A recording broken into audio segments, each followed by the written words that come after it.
सभी को नमस्कार। और आज हम बात करने वाले हैं होली स्पेशल। होलिका दहन पे क्या करना चाहिए, है ना? और क्या क्या रेमेडीज कर सकते हैं और क्यों होली का त्योहार इतना स्पेशल है। तो ध्यान दीजिए। अच्छा, एक और चीज ध्यान दीजिए कि भारत में मोस्टली जो त्योहार आते हैं ना, जैसे होली आ गया, दीपावली आ गया, ये बड़े बड़े त्योहार आमतौर पे अमावस्या पूर्णिमा के इस पर ही आते हैं। और हमेशा ध्यान रहिए, जितने भी फेस्टिवल अमावस्या और पूर्णिमा पे आ रहे हैं, ये कहीं ना कहीं हमारे मन से कनेक्टेड है। पहली चीज तो ये मतलब ये हमारे मन पे असर डालता है। अधिकतर आप देखना कि किसी को कोई मानसिक रोगी हो जाता है, बहुत ज्यादा असर उसको अमावस्या और पूर्णिमा पर ही देखने को मिलता है कि इस तरह की, है ना, उसके अंदर कुछ दिक्कतें आ जाती है, थोड़ा सा ज्यादा पागलपन करने लग जाता है, थोड़ा सा चिड़चिड़ा हो जाता है। तो ये दो तिथियां चंद्रमा को लेकर बहुत अलग अलग बातें करती है। और यहाँ पे बहुत सारी रेमेडीज, बहुत सारे उपाय भारतीय संस्कृति में, सनातन में हमेशा किए जाते हैं। भारत में तो पहले त्योहार अभी, है ना, संडे को छुट्टी होने लग गया है, वरना पहले जब छुट्टी होता था तो अमावस्या या पूर्णिमा को ही होता था। हमारे यहाँ पे आज भी, है ना, सब्जी मंडी की छुट्टी, जो बड़ी सब्जी मंडी, थोक सब्जी मंडी है, तो वहां पे अमावस्या को छुट्टी रहता है ना। आज भी जो लोग कारीगर, जो राजमिस्त्री होते हैं, मकान बनाते हैं, वो भी अमावस्या को छुट्टी रखते हैं। मतलब आज भी इतना भारत के अंदर अभी भी बहुत सारी कल्चर है जो अमावस्या और पूर्णिमा को हॉलीडे रखने का रिवाज है, क्योंकि इस दिन मानसिक स्थिति प्रॉपर, थोड़ा सा ऊपर नीचे अप डाउन होता है, और मानव मन से जुड़ा हुआ है। व्यक्ति कितना ही कहते कि मैं ये कर रहा हूँ, वो कर रहा हूँ, ठीक है, मानव हमेशा मन से जुड़ा हुआ है। और उसके अंदर अप डाउन, नेगेटिव पॉजिटिव, अच्छा बुरा उसके साथ होता ही रहता है। और इन सारी चीजों से बचने के लिए भारत ने इन बड़े बड़े त्योहारों पे त्योहार को सेलिब्रेट किया है। तो हम आज बात करने वाले हैं होली को लेकर। और होली पे क्या करना चाहिए? होलिका दहन, सबसे पहली चीज तो ये कि होलिका दहन, है ना, कल है। और होलिका दहन पर आपके यहाँ पे कितने भी बजे होलिका दहन हो रहा हो, ठीक है, जिस भी समय पे होलिका दहन आपके यहाँ पे हो रहा है, तो होलिका दहन में जाना बहुत अच्छी बात है, जाना चाहिए, ठीक है। और अगर कोई व्यक्ति, मान लो आपके घर में कोई परेशानी है, कोई भी दिक्कत है, ठीक है, तो आप होलिका में, है ना, नारियल डाल सकते हैं, कर्पूर डाल सकते हैं अपनी तरफ से, है ना। कंडे होते हैं गाय के, जो, है ना, गोबर से बने हुए कंडे होते हैं, वो डाल सकते हो, कर्पूर डाल सकते हो, नारियल डाल सकते हो, है ना। अगर आपको लगता है कि हमारी फाइनेंशियल प्रॉब्लम है तो आप मिश्री डाल सकते हो। आपको लगता है कि हमें लोग सम्मान नहीं दे रहे तो गेहूं डाल सकते हो। अलग अलग कमोडिटी का अलग अलग, है ना, रूल है। जैसे अगर हम बात करेंगे कि आपने आ, ठीक है, गेहूं डाला है तो वो सूर्य की कमोडिटी है, मतलब कि मान सम्मान प्रतिष्ठा, है ना, नहीं मिल रहा है, तो आप सूर्य की कमोडिटी वहां पे होलिका को, है ना, होली में अर्पित कर रहे हो, ठीक है। अगर मान लीजिए कि फाइनेंशियल प्रॉब्लम है तो हम मिश्री को अर्पित कर रहे हैं। मिश्री, है ना, शक्कर फाइनेंशियल प्रॉब्लम को दूर करता है। लोग चींटियों को शक्कर खिलाते हैं, उसका भी रीजन यही है, ठीक है। अब मान लीजिए कि कर्पूर का आप यूज कर रहे हो, तो कर्पूर का मतलब होता है स्पिरिचुअलिटी। कर्पूर एक ऐसा कमोडिटी है, हम आमतौर पे जब आरती करते हैं तो लास्ट में एक श्लोक बोलते हैं ना, कर्पूर गौरम करुणावतारम संसार सारम, है ना। तो ये कर्पूर की आरती करना बहुत शुभ माना जाता है। और कर्पूर किसी भी तरह से केतु को इंडिकेट करता है। जब भी आप कर्पूर की आरती लेते हो तो हाथ काले काले हो जाते हैं। तो केतु मतलब राहु केतु छायाग्रह होता है ना, तो ब्लैक, हाँ, ब्लैक होल भी राहु केतु को इंडिकेट करता है। तो केतु हमेशा कर्पूर को इंडिकेट करता है, और कर्पूर से वातावरण शुद्ध हो जाता है, बिल्कुल स्पिरिचुअलिटी को फैलाता है। अगर आपसे कोई पूछा है कि नेगेटिव एनर्जी को दूर करने के लिए सबसे बढ़िया चीज क्या है, तो कर्पूर सबसे बेस्ट चीज है। कर्पूर का उपयोग करना, कर्पूर की आरती करना, होलिका दहन में आप कर्पूर डालते हो, सबसे बढ़िया रिजल्ट देता है, ना सिर्फ स्पिरिचुअलिटी के लिए, जबकि ये कर्पूर सब तरफ हवा में, जो एयर में आता है, तो वहां के लिए भी बहुत अच्छा रिजल्ट देता है, उस जगह के लिए भी बहुत अच्छा रिजल्ट देता है। तो नारियल डाल सकते हो, नारियल आप गुरु के लिए डाल सकते हो।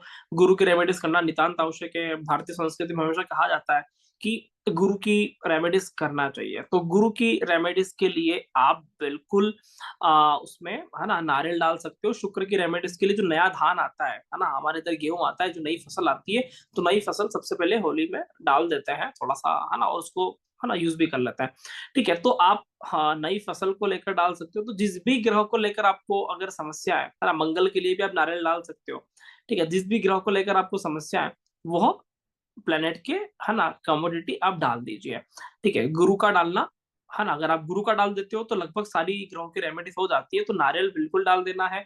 कर्पूर डालते हो तो गुरु, है ना, गुरु की ही राशि में केतु उच्च का होता है, तो कर्पूर भी अशुद्धियों को दूर कर देता है। तो होलिका दहन में आप अपनी तरफ से ये सारी चीजें बिल्कुल डाल सकते हो। अगर आपको लगता है कि मुझे तो नवग्रह को बैलेंस करना है, तो थोड़ी सी मिश्री ले जाओ, थोड़े से गेहूं ले जाओ, थोड़ी सी गेहूं की बालियां ले जाओ जो नया धान आ रहा है ना, नारियल ले जाओ, ठीक है, और कर्पूर ले जाओ, ठीक है, कंडे ले जाओ। तो ये सारी चीजें आपके नवग्रह को बैलेंस कर देता है। अब कुछ भी नहीं ले जा पा रहे, आप सोचो कि समझिए कि हमें ऐसा मौका नहीं मिला या हम नहीं ले जा पा रहे हैं, तो सबसे अच्छी बात यह है हिंदू सनातन संस्कृति का कि आप नहीं ले जाते हो तो वहां पर इतने सारे लोग जो ले जा रहे हैं, है ना, उसका भी ऑरा इतना मजबूत हो जाता है कि आप चाहे होलिका के दर्शन भी कर लीजिए, है ना, जलती हुई होली को देख भी लीजिए, तो भी आपको उसका रिजल्ट मिल जाता है। और वहां पे 7 परिक्रमा हमें लगा लेना है। होली में हम परिक्रमा लगाते हैं, और ये परिक्रमा इसलिए भी लगाना चाहिए क्योंकि वहां पे सब चीजें शुद्ध डाली जाती है, लकड़ी, है ना, कर्पूर, नारियल, कंडे, अधिकतर परंपरा इसी तरह की जुड़ी हुई है कि वहां पे लोग डालते हैं। और ये सारी की सारी चीजें जो अग्नि में, है ना, प्रभावित होती है, तो वहां पे एक पॉजिटिव एटमॉस्फेयर, एक पॉजिटिव माहौल बन जाता है। अगर कोई व्यक्ति बहुत बीमार है तो वो होली की अग्नि में उसको, है ना, आसपास घूमना चाहिए, वो अग्नि का उसको धुआं उसके शरीर पर लगना चाहिए, बहुत ही पॉजिटिव होता है। तो आप सभी ये काम कर सकते हो, वो सिंपल रेमेडीज है ना। तो ये सारी चीजें बिल्कुल आपको, है ना, करना चाहिए।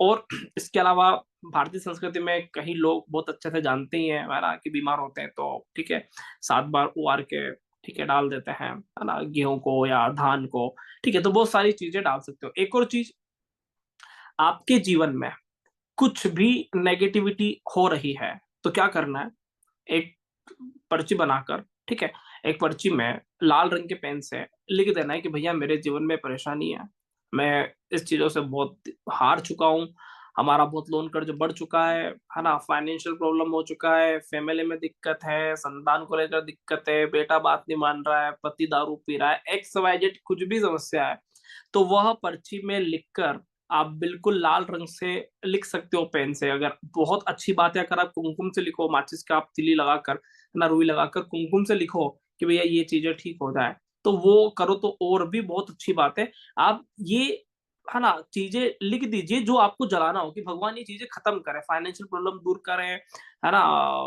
क्लेश दूर करें, पति का दारू छुड़वा दें, है ना, ये सारी बाधाएं दूर करें, जो भी आपके जीवन में कष्ट है, तो वो सारी चीजें आप लिखकर वहां पे बहुत अच्छी तरह से डाल सकते हो और 7 परिक्रमा लगा सकते हो। तो ये वाला काम करिए, बहुत सिंपल रेमेडीज है। और ऐसा कहते हैं कि होली में, है ना, बुराई में अच्छाई की जीत का त्योहार है ना, बुरे बुरे लोग चल जाते हैं, तो बुरी चीजें खत्म हो जाए, बुरी चीजों का खात्मा हो, ठीक है, आप, है ना, भगवान प्रहलाद से, भक्त प्रहलाद से प्रार्थना कर सकते हैं, भगवान विष्णु से प्रार्थना कर सकते हैं, और बिल्कुल होली का त्योहार सेलिब्रेट कर सकते हो। और मैं हाईली रिकमेंड करूंगा, आप प्लीज कुछ नहीं कर सके तो आप होलिका दहन को दूर से ही देखें, लेकिन जरूर देखें, ठीक है। तो हमारा ऑरा बहुत पॉजिटिव हो जाता है। होलिका दहन में एक बहुत पॉजिटिव वातावरण क्रिएट हो जाता है एटमॉस्फेयर के लिए। पहले के लोग हवन करते थे, तो हवन करना, हम कहते हैं कि हवन ये अग्निदेव को समर्पित हो गया, ये जल देवता को हो गया, वायु देवता को हो गया। अरे वो सब ठीक है, वो सब ठीक है, अच्छी बात है। मेन चीज ये है कि वो सारी आहुति डालने के बाद घी का डाला, उसका डाला, अलग अलग, है ना, लकड़ियों का डाला, ठीक है, वो सारी आहुति डालने से हमारा पर्यावरण शुद्ध हो रहा है, बस इतनी हमें जानकारी है। इतना करने का एकमात्र रिवाज है। तो वो कोई आहुति उन देवताओं को लगे ना लगे, एक बहुत अलग फैक्टर है। लेकिन इन सब के पीछे एक विज्ञान तो बहुत अच्छे से समझ में आता है कि इससे हमारा वातावरण शुद्ध होता है ना, ओजोन लेयर को ताकत मिलता है, ठीक है, पर्यावरण शुद्ध होता है, हमें अच्छी एनर्जी मिलता है, ऑक्सीजन क्रिएट होता है, ठीक है, नेगेटिविटी खत्म हो जाती है। तो ये चीजें जरूरी है। और भारत तो त्योहारों का देश है ना, और मैं तो हमेशा बोलता हूँ कि भाई दीपावली पे भी दीपक ही लगाएं, ठीक है, क्योंकि नेगेटिविटी दूर करने के लिए, प्रदूषण दूर करने के लिए हम ये चीजों को उपयोग कर रहे हैं।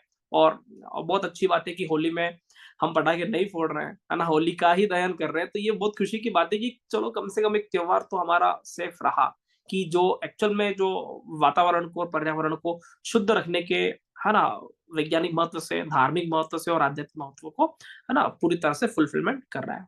बहुत बहुत धन्यवाद। आप होली को बिल्कुल एंजॉय करें। आशा है आपको ये वीडियो के माध्यम से बहुत कुछ समझ में आया होगा और सिंपल से होली के रेमेडी समझ में आए होंगे।